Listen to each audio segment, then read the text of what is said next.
Welcome back to Crafting a Meaningful Life. I'm Mary Crafts, and I get this absolute delight to come to you today again about thoughts, processes, how we craft this life that we're in, so we don't get to the end and no one wants to be there and go, well, that was kind of a waste of time. No, we're in the middle of crafting this absolutely beautiful, meaningful life. And to that end, I have a guest today that I know you're going to enjoy. Welcome, Kelly. It's nice to have you. Thank you, Mary. I'm so excited to be here. Not everyone has had a traumatic brain injury, Kelly, but I do know that everyone needs the lessons that you learned as you processed through that to come out on the other side. And so one of the things that intrigued me as I read through your bio, Kelly, was that you were actually a neurological nurse practitioner working in the field of the brain before this accident happened to you. Well, actually, it was the brain injury that changed my career. Oh! Yes. So, I had been a cardiology nurse practitioner 20 years prior to my car accident. Okay. And then, in the attempt of getting better and recovering and get back to work and life, I read so much about the brain and became fascinated and passionate about traumatic brain injury that I was telling a friend, who had asked me, hey, how are you doing? How are you recovering? And when I told her all the things that I was reading and learning, she's like, you should go into neurology. You would be a great compassionate provider. And I was like, oh, wow, I didn't even think about it. And I was so excited with that idea that I ended up staying up really late that night, which was very uncommon for me, and studying and looking into every little step I had to take to get into that field. And 2 years later, I was finally was able to get a job as a neurology nurse practitioner and be trained by a neurologist. Let's catch the guests up on what happened, because all of them were like, okay, you're jumping ahead, Mary. I'm sorry. I have a habit of doing that. I want to get right into it. But you were working then as a cardiology nurse practitioner. And you've written a book on this whole experience called After the Crash. And then 2015, this crash happens and life is no longer as you know it. Correct.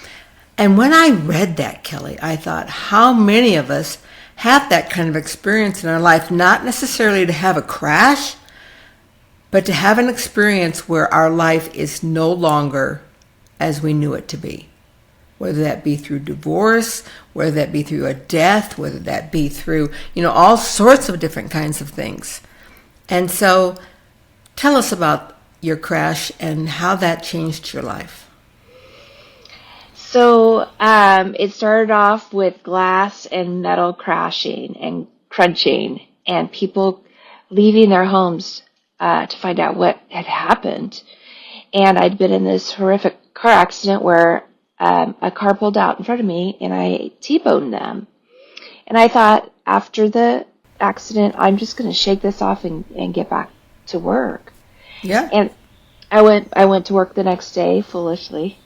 And the nurses that I work with noticed that I was not speaking right. I was switching my words. Instead of saying Starbucks coffee, I said Star Trek coffee. Okay.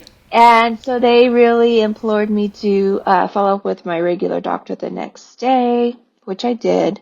And I thought the doctor gave me a sense that I would be better in 2 weeks. I took 2 weeks off from work, and then I tried to get back into life.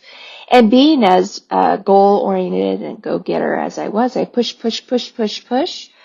So one day I fell asleep at the wheel on the way home from work. And I almost hit a tree. I woke up just in time, slammed the brakes before my car struck a tree. And I mentioned this to one of my colleagues who worked in neurology. She's a neurology nurse practitioner at the time. And she's like, Kelly, that's not good. That's not, you need to see a neurologist, get a CAT scan. So at this point, I still hadn't had a brain scan, still hadn't seen a brain specialist. And you're And 2 or 3 weeks out from your crash? it was a few months later. Oh, a few months later. Okay. Yes, yes. And she said you need to see a physical medicine and rehab doctor, which is also known as a physiatrist. And they specialize in injuries to the brain and the spine, rather than neurologists who specialize in diseases of the brain like epilepsy, Parkinson's, Sure, multiple sure. sclerosis. Once I saw the PMR doctor, I finally got onto the right road of recovery. And that doctor diagnosed me, told me what was going on, why I was so fatigued and having difficulty with memory, speaking, sound sensitivity, light sensitivity, focus, all those things, and sent me to physical therapy because I had horrific whiplash and balance issues, and then referred me to speech therapy, which was really key because speech therapy helped me regain my cognitive functioning back. Big difference. So what you thought was that, okay, this is a bad accident. I'm sorry this happened, and I'm going to get on down the road with my life, and somehow they'll fix or replace my car. Right. And then as time went on, and I can't believe the amount of time that passed, you realized that this really was more serious and needed your attention.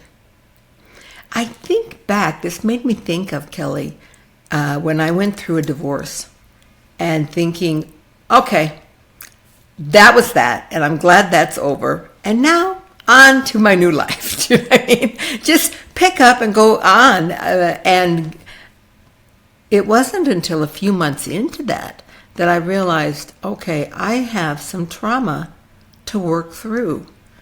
I need to kind of stop and regroup and get my mind thinking straight. And so even though I haven't been through a traumatic brain injury, I know what that feels like, to know that you need to take time to re-get your brain working correctly as you go on. Did you ever have a moment where you were tempted to be like, this is too much? I just don't see where I'm going with this, or I've lost hope, or, did Yes. it ever feel like that? Oh yeah, I felt like when I was reading all the books that I was trying to help me recover and get back into life, I realized I was looking for hope. I was looking for a chapter that said it's gonna get better. Just hang in there. And I didn't find that, and it was very dark. I did have thoughts of worthlessness, that maybe my family would be better if I had died in that car accident. Yeah. Yeah. And, depression and anxiety is very common after traumatic brain injury. So it's important to monitor a brain injury survivor for symptoms of depression, anxiety, suicide, and to make sure that they're being cared for by the right therapists, counselors, talk therapy, trusted families and friends, to join a support group, to realize that they're not alone and that there is hope out there. And when I wrote my book, that's what I really wanted it to say. I wanted it to be a companion to the survivor, to know that they're not alone and that there is hope, that they will eventually get better. Those symptoms that you just described sound just like every person I know who has gone through something traumatic and feel those things, like my family would be better off without me. I'm worthless. I'm not going to get better. I don't see the light at the end of the tunnel, that kind of thing. And so how did you find that? I did see, I went to support therapy. I went to support group a couple of times. That was really helpful. And I had a psychologist. I had a couple visits with him, and he just kind of reassured me that what I was going through was normal, that it would probably get better. But if I continued to live my life the way I was living it, where I was just go, go, go, and, Yeah. you know, working full time, being a mom, volunteering in the community, that I would burn out and probably Yeah. need to consider early retirement. Wow. I think that with people, I think you and I are a lot alike, Kelly, in as much as that we are both go-getters, and the only pedal to our life is full throttle. Bing. I mean, It's so we much don't know. fun. It is, and you feel like you have such self-worth when you're full throttle, right? Like, look at all I'm doing here. But when you have to back off on that throttle and actually then maybe put the brake on, what we have based our self-worth on is suddenly no longer there. And so that road to recovery, I think one of the key things you said is that gift of vulnerability to say where you are and that you were struggling and to reach out for help. And as I looked through your book and all the things that were written about it, and people are loving your book, but one of the things that I saw was that you had the ability to kind of like embrace this change that was inside it, that was happening in your life. Because I tended just to reject that there was any change. This is not a change. This is just my life getting better. So stop thinking that it's doing. But you really had to kind of wrap your arms around this new life, this new person who is Kelly Tuttle. Yeah. How did you do that?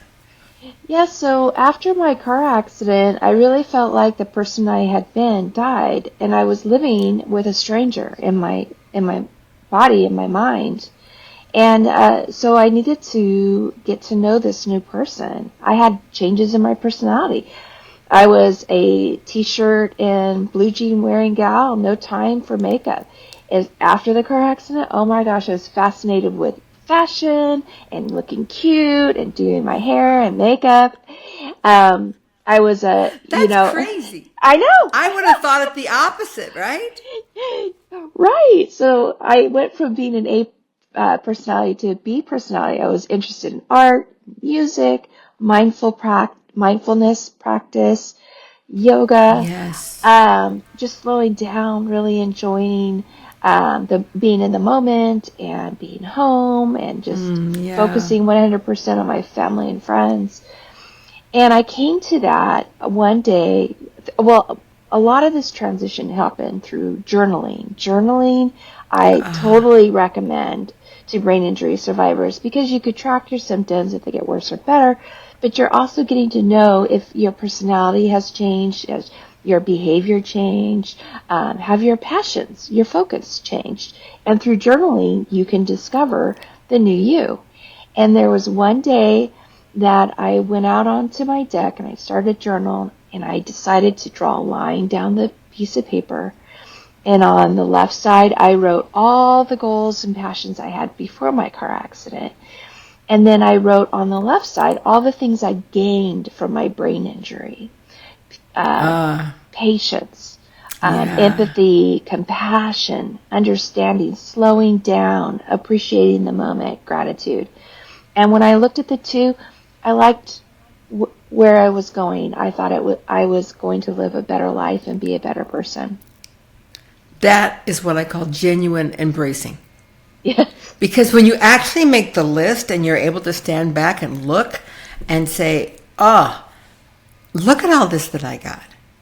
And so many people who I talk to who are in the middle of trauma of whatever kind, they can't imagine that there's going to be good that comes out of this piece. I mean, I just want to go back to my old life. And you were able to, what a great thing, because I think what that creates inside of you, Kelly, when you do that kind of a list, what I had, where I am now, that sense of gratitude settles in. And did you ever think right afterwards that you'd be grateful for this brain injury? And I think at that moment, because I liked who I was now. I was, Ah, before I'd been the Energizer Bunny, go, go, go. And now I was a sloth. But being a sloth made me appreciate the things around me and the people around me. And I love that. And I think that's true living. yeah. I tend to not see you as a sloth. Because you're so vibrant and you have so much to give, and you wrote this book. I mean, I don't know any books that sloths have written, but I do think you perhaps have become a tortoise. Yeah. Okay? Yeah, and that you are just much more methodical about where you're going and making sure that the direction is right, and it's less about the speed and more about the direction of where your life is going. And I think that's incredible. I love So that analogy. I'm going to steal that from you, Mary. no, That's I don't have to awesome. steal it. I didn't. I'm not an Aesop. Okay, that was written long ago. The tortoise and the hare. Do you know what I mean?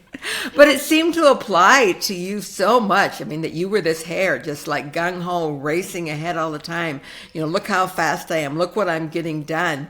And this, when you got knocked on the side of the head, caused and created an opportunity for you to breathe into a life of being slow and being very focused on where you were Yeah. going. Because Intentional. if the tortoise is not focused and he's so slow, when he gets there, he's like, oh, I thought I was going that way. Do you know what I mean? But Yes. because they're on this journey, they really have to be thinking about, I know there's water over there, and that's where I'm going. I'm going to the fountain. I'm going to the birth of all water. And that's just kind of how you live. So what is, if I were to put it into one principle that I talk about on my podcast so much, that I see that you developed in your life, and it is, because this wasn't just overnight, you made these shifts and changes. It is the principle of resiliency, of being resilient and enough to come back, get up, go on. Oh, that was another time I was knocked over, but I know I have what it takes to stand up again and to go on. So talk to me about your resiliency and how that has played a part in your life now. So always putting your health first helps. That's your main foundation to be Yeah. resilient, right? So making sure you get 8 to 9 hours of sleep, exercise, be mindful, do mindful practice, um, and eat healthy, be social, have those connections with your family and friends. In fact, when you were saying that, it made me think of a proverb I heard when I was training in martial arts, is that the warrior being knocked down 7 times but stands up after the eighth. And initially when I heard that story, I thought it was the warrior that independently stood up on their own, even though they had been knocked down 7 times. But I think really what also happens is the warrior is helped up by his comrades, family, and friends. And it really was my family and friends that supported me on my journey and made a big difference. So I contributed, but I had a lot of support behind me. And I think that made a big difference. So part of resilience for you involved asking, being open, reaching out, allowing people to step in and support you. You didn't need to be this independent badass woman that says, I got this. It's okay. Uh-huh. I got this. Jimmy. Uh-huh. But you're like, I can use some help today. That Yes. is such a big part of resiliency that a lot of people don't see. Yes. But I have to ask you, you mentioned in that talk about resiliency, about when you were in martial arts. Okay, what the heck? Well, Tell me about that story. Well, before my car accident, I'd been training 13 years in martial arts and karate, and I had a second degree. I have a second degree black belt in Kempo Wow. karate, and a blue belt with 4 stripes in Brazilian jiu-jitsu. And before the car accident, I was training for my third degree black belt test and my purple belt in Brazilian Jiu-Jitsu. So I think a lot of my reason why I recovered so well was because I was in my best fighting shape at the time of the car accident. Yeah. Now, unfortunately, I have tried and tried and tried to go back to my martial arts training, but I have chronic fatigue. I only have so many spoons I can use up each day. Yes. Yes. And so working full time and then advocating for brain injury survivors, it doesn't leave them much energy for that type of intense training. So I'm Yeah. hoping in the future when things maybe might slow down, I'll be able to go back. But right now, I just don't have the energy to do it, the physical energy. That is a key factor, I think, when we are recovering from traumatic experiences, is to monitor our energy. We have that thing where we think, I have the same energy that I had before, but in reality, so much of our energy is being used in that brain, in thinking through your life and what is next, and that there's not a lot left sometimes for the physical. And now Mount Everest. Yeah. I remember when I climbed Kilimanjaro just before my 66th birthday. Wow. And when I got home, I thought, okay, what's next? I'm not going to go. What's my next mountain? And then I began to have a series of back problems, and my energy level was like, okay, I'm just got to get to the gym and be able to walk 2 miles. It is beyond me to start thinking about training for Annapurna in the Himalayas. And I had to walk through that and accept that.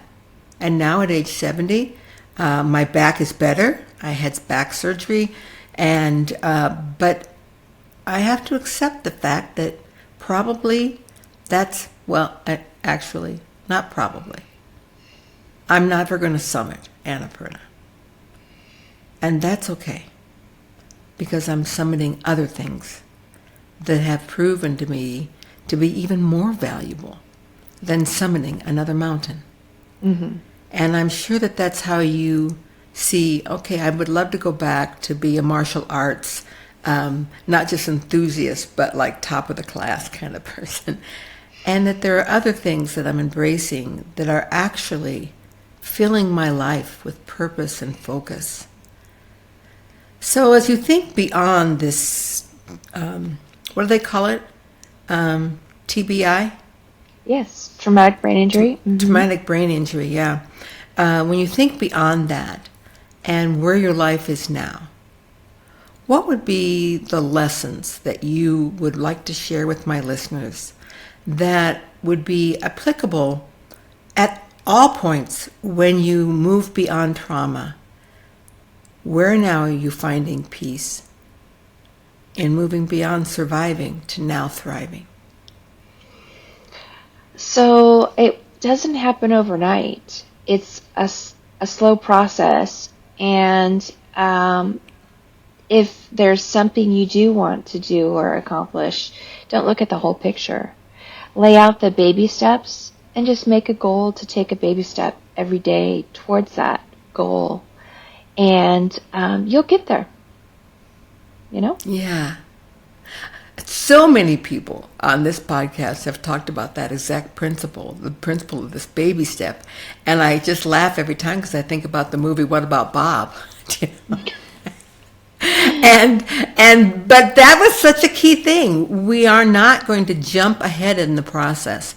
We don't get to circumvent the journey. It's a baby step every day of walking. I love that. Yes. Oh. And so now that you're at this point, what's next? What's next for Kelly Tuttle? What's next? I really want to reach out to people and educate them about traumatic brain injuries or brain injuries in general. You can get a brain injury from a stroke or carbon monoxide. Ah, Those people count. And to reach out to them and educate them about the process of healing, why their symptoms are occurring, a little education about the brain. And then my biggest thing is I'm a super big advocate in helping transition people back into work. And so I have a YouTube channel. I do TikTok videos, Instagram, Facebook, where I share my little tips and tricks to help heal and get back to work. And I'm currently working on an online program that people can complete to help guide them into a smooth and successful transition from healing back into work. So that's my biggest passion right now.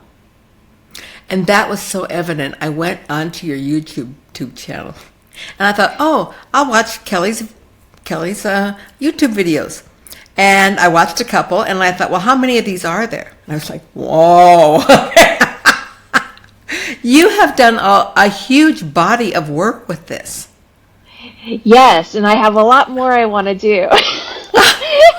But again, it's baby steps because, some days at the end of the day at work, I go, oh, I want to post a video, but then I'm just so cognitively tired that I can't, and I have to let that go and say, hopefully I can do it the next day.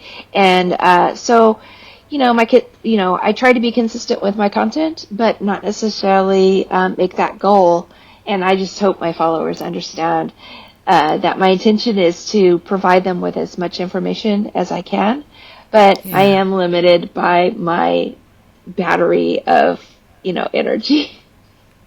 Well, certainly anyone who has been through a traumatic brain injury would benefit from all of those things you're posting on your YouTube content and even on your Instagram. You have limited stuff there, but your YouTube has so much. And then your book.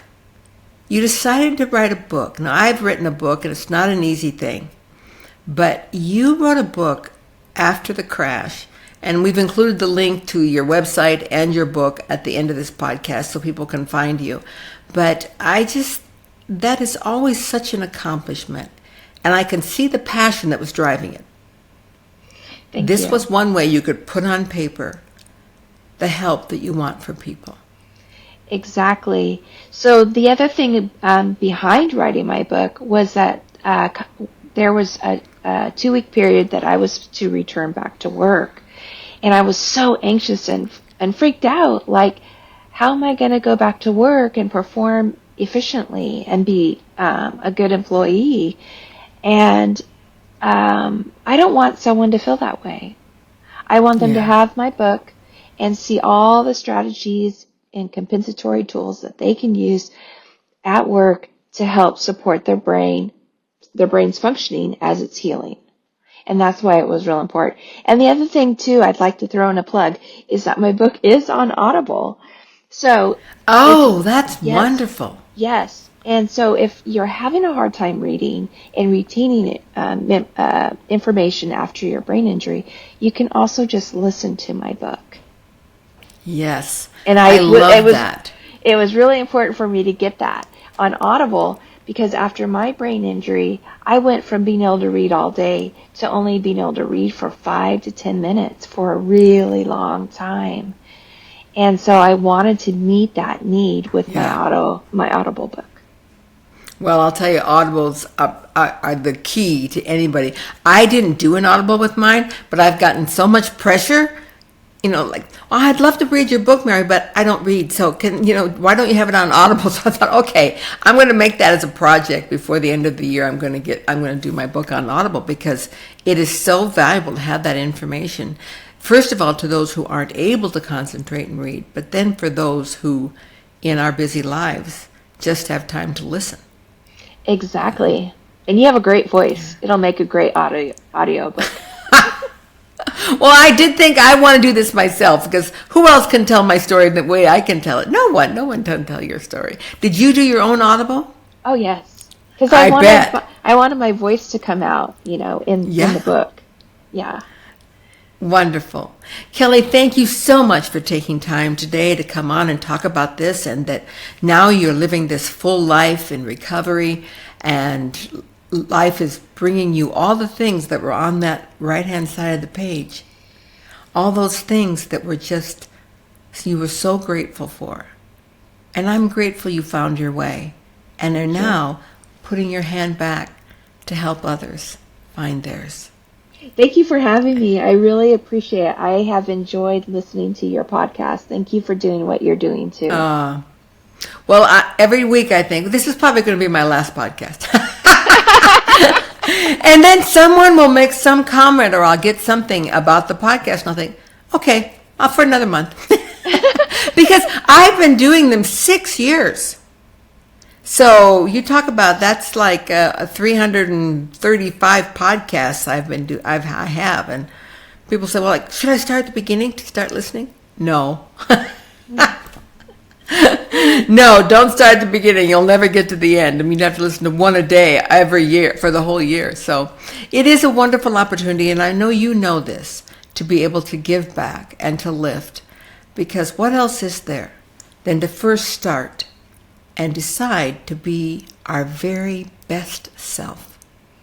And then once we've done that, then we can along the way help others to be their very best self and to lift them to their best self. And that, I can tell, gives both of us just the greatest joy ever. Yes. All right, listeners, thank you so much for being here. And we look forward to having you back next week as we talk about another exciting topic about what? Crafting your meaningful life. Namaste. Crafting a Meaningful Life.